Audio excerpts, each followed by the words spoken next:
Football যে কতটা নিষ্ঠুর নেইমারকে না দেখলে তা কখনোই জানাই হতো না। তিনি ফুটবলের রাজা হতে এসেছিলেন, কিন্তু ভাগ্য তাকে বানিয়েছে ফুটবলের দুঃখী রাজপুত্র।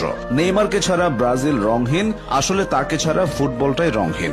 নেইমার ইনজুরিতে পড়েন, ফিরে এসে আবার ইনজুরিতে পড়েন, আবার ফেরার চেষ্টা করেন, এভাবেই কেটে গেল 10টা বছর। নেইমার ভক্তরাও শিখে গেছেন অপেক্ষা কাকে বলে, আক্ষেপ কাকে বলে।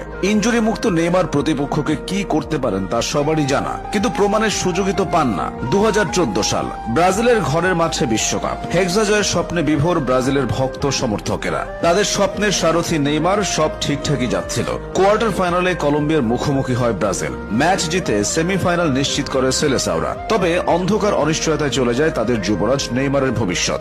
ম্যাচ জয়ে সেদিন আনন্দ উল্লাস হয়নি, বরং বিষাদের বর্ষণে ভিজেছিল সমর্থকেরা।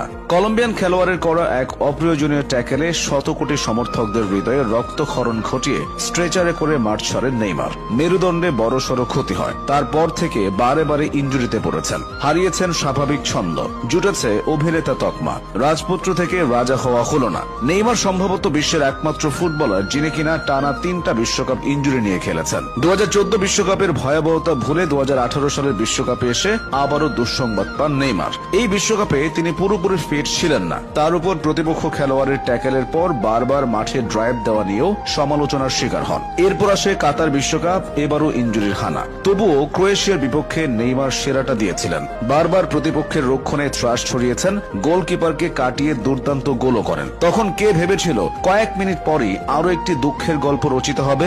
মেসি রোনালদোর মতো নেইমারও বড় বড় শিরোপা জিতেছেন। ব্রাজিলের জন্য মরীচিকা হয়ে থাকা অলিম্পিক ফুটবলের সোনাও ধরা দিয়েছে নেইমারের সৌজন্যে। তবে সেসব এখন সোনালী অতীত। ব্রাজিলের হয়ে নেইমার বেশ সাড়া ফেলেই অভিষিক্ত হয়েছিলেন।